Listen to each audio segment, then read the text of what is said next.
Baik, tadi adalah beberapa pertanyaan yang ditujukan kepada guru kita Dr. Atabek Lutfi, hafizahullah taala. Kemudian sekarang saya akan membacakan pertanyaan yang ditujukan kepada Ustadz Fahmi Salim.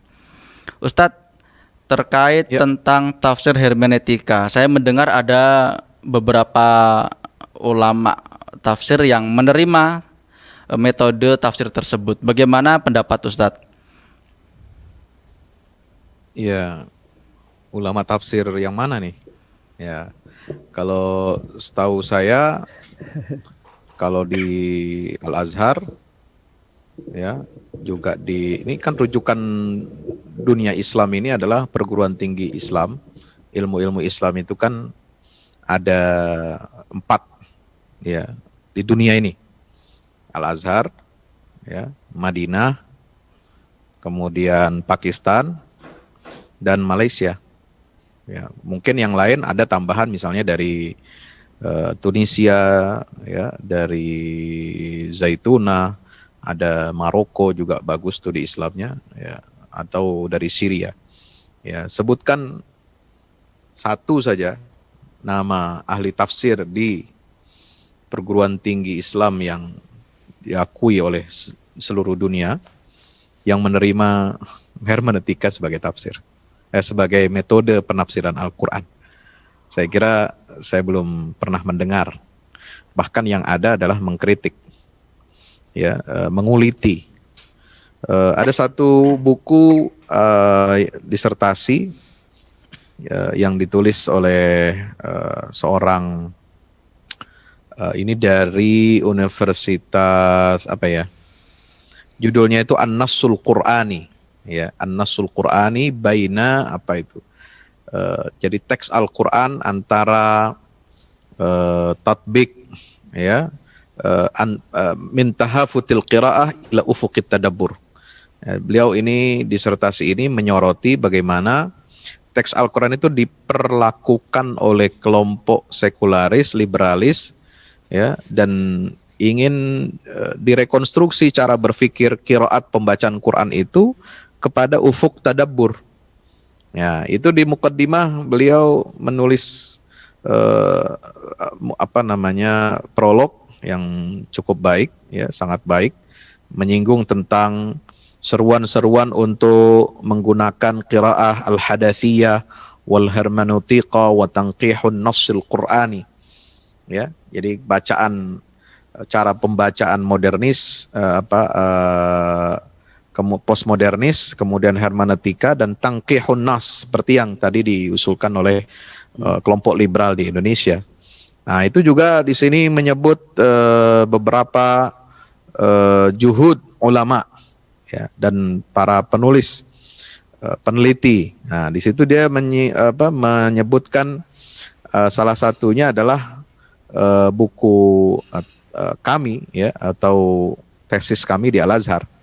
Ya, itu satu di antara rujukan beliau itu disebutkan Usulut Tafsir wa Qawaiduhu Abdurrahman Al-Aik, kemudian Kaifana Ta'amal Al-Quran Syekh Muhammad Ghazali, Syekh Yusuf Qardawi, Qawaidut Tadabbur Al-Amsal, Syekh Abdurrahman Hasan Habannak Al-Maidani, kemudian Qira'al Jadidah Lin-Nas Ad-Dini Abdul Majid Najjar, ya, Ta'wilun Nassil Qur'ani Bainal Hadatha wal Mu'asirah Abla Umairis, Tahafutul Qira'al Mu'asirah, Munir Muhammad Syawaf, Tahriful Mu'asir Fiddin, karangan Abdurrahman Habannaka, Tayyar Almani wa Mauqifu Minan Tafsir Quran, Mona Muhammad Al-Bahi Asy-Syafi'i, Da'wal Qira'atil Mu'asirah lil Quran, Dirasah Tahliliyah Naqdi Ahmad Bashir Qabawah.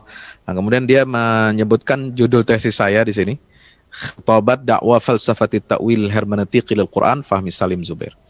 Dan banyak para ulama di dunia Islam ini yang mengkritisi itu. Jadi secara otoritatif, ya, tidak ada ulama tafsir yang menerima sebagai metode pemahaman Al-Quran. Nah, kalau memang itu diterima seperti tafsir dan takwil yang diterima secara berabad-abad, ya, dari zaman Rasulullah, karena metode tafsir ini kan diwariskan dari Rasulullah.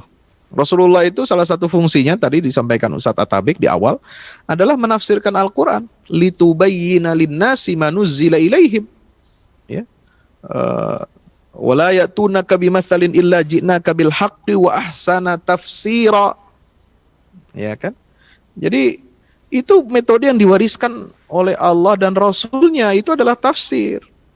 Pun kalau ada takwil, itu maksudnya di dalam Al-Quran itu dalam ayat wa in tanaza'tum fi syai'in faruddu ila Allah war Rasul in kuntum tu'minuna bil akhir, itu kalau kita berbeda itu ada ahsanu ta'wila. Itu ada pentakwilan tadi sesuai dengan kaidah-kaidah, ya. Nah, sahabat yang dirahmati Allah Ta'ala, jadi saya kira sampai saat ini belum ada ulama otoritatif yang menerima hermeneutika sebagai tafsir metode menafsirkan Al-Quran. Ya, kalau ada itu bukan mufassir, kalau ada itu bukan ulama ahli tafsir, ya mungkin ya ulama yang senang baca kitab tafsir. Nah, ada yang begitu. Ya, ulama liberal ada. Ya, jadi kalau saya ditanya, Ustadz, bagaimana membedakan ulama ini benar apa enggak? Ya, ulama yang benar itu ulama harus ditambahin ya predikatnya. Bukan tidak berhenti pada ulama nih. Ulama warathatul anbiya. Nah, itu yang lurus, itu baru yang benar. Bukan sekedar ulama, sebab kata-kata ulama sekarang ini confuse juga orang.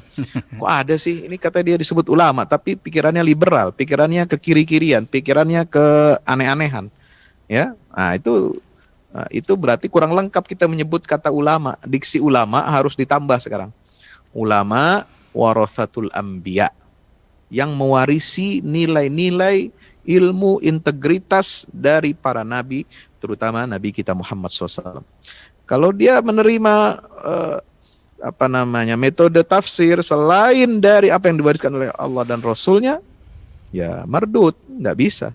Man ahdatsa fi amrina hadza ma laisa minhu fahuwa raddun. Ada kaidah disebutkan dalam hadis Nabi, yang membuat sesuatu barang baru dalam memahami agama kita, urusan agama kita, maka dia raddun, tertolak. Selesai. Allah a'lam bishawab. Baik.